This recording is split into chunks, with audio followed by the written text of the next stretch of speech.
This is a very common question that I get, that even after having GMAT scores, in fact a decent GMAT scores, why I chose UK and not US? Well, I have all the answers in this video. So I am today going to tell you my top 3 reasons why I chose UK and not US. So let's get started. On number 1, I would say the risk return metrics. So I have a friend who did his MBA from Chicago booth, and we all know how costly it is. It's one of the top reputed universities in US, and the cost that he had to pay, the tuition fees and everything, including was tuition fees, accommodation and everything for 2 years, was around $1 crore, and it has been a year after he graduated, and till date he has no job. So the return risk metrics, which I thought would be very much in my favor if I pursue my MBA from UK, and that too from university like Queen's, where I am presently in, because it was one of the most affordable courses. Secondly, I like the modules, and third, that the cost of living was very minimum. And the average salary in UK is at least, like as I say, that the salaries in UK are not very great, but at least the average salary is around 40 to 45k for after you do your post-graduation.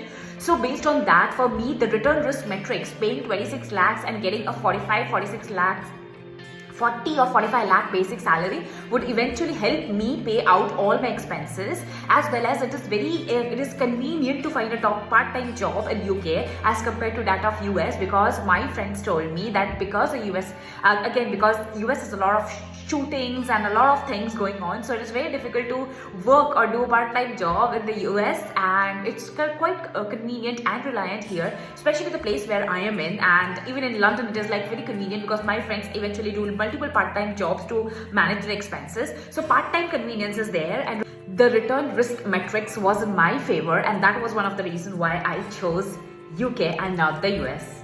On number 2, we have the work culture. So I have always worked with clients across the UK and across the US. So what I have seen is the work culture, and even today I praise it to the deepest extent, that the work culture in UK is amazing. It's fabulous. No one is going to even ping you after 4 p.m. on a Friday evening, that because they just enjoy, they just believe in having a very good work-life balance. Whereas even till date, when I'm working with clients across the US, even they state the fact that there is no work-life balance in the US, and that they have to work really hard to make their ends meet, and they have like really strict work culture and things on those lines. So again, I wanted a very good work culture, so that was again my reason too why I chose the UK and not the US. And trust me guys, there's a lot of research, a lot of experience, and a lot of networking that you have to do to find out all this information. As I always say, that I'm not a consultant, I'm a researcher. So everything that I state or everything that I experience is based on my own research, and honestly what I researched came out really true when I come in the UK. And even now when I'm working with all the firms, it is like so true, because people here are amazing in terms of in terms of having a human heart and giving you that work-life balance. So in UK it's very much appreciated. It is not the case in the US, so this was my reason too. And on the number 3, my main reason was 1 year executive courses. So in US, all the courses, or majority of the courses I would say, for especially for me, the MBA courses were of 2 years, but in UK the same courses were for a year. And I do agree to the fact that in US you get a lot of modules and you get a detailed study, but you do not need everything. So you just need what you want, and you just should know what you want, where to go, and how to get that. So it's not that you need to know everything in the world. So if you are studying, so I only studied few modules, like I hardly did like 10 or 12 modules in my executive MBA for every semester, so 3 to 4 modules for every semester, and it's a lot of extensive study in the US. But as I said, I do not need to read everything. MBA is just to get you higher on the ladder, unless and until you want to completely change your field, which I didn't want it to, or I wanted to, but I don't want it now, seeing the job market and things on those lines.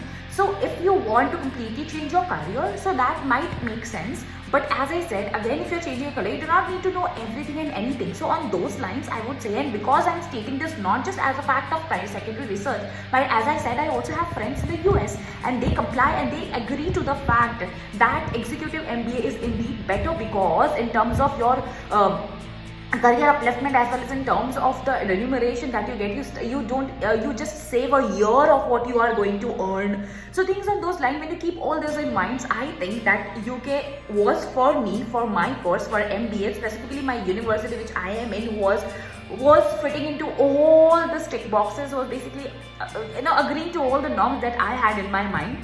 Now, with this, there is a very high probability that you might have your own checklist or own list of things that you want from your course, your degree, or anything that surrounds it. But it was just about my experience, because people ask me that if you had everything, then why not US and why UK? So it's not about a country. It's never about a country can actually give you everything. It's about your skills. It's about what you take the best out of any university or any country that you are in. US is best in its own term, UK is best in its own term, Warwick is best in its own term, London Business School is best in its own term. So it's always dropped down or jots down to an individual and your KPIs and your future goals and things on those lines.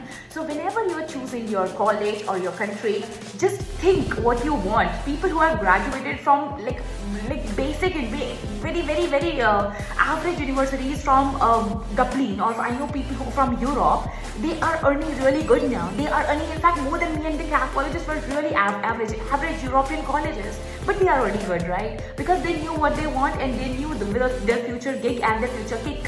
So based on that, I would say choose your country and choose your college as per your future goals. Do not believe or do not blindly go on what your consultants say or what your parents say or anything like that. Choose your course and choose your curriculum as per what you want to do in your life. And for more such genuine and informative content about the UK and anything that you have, do feel free to ping me in the comment section, or to just mail me out there. And stay tuned, subscribe.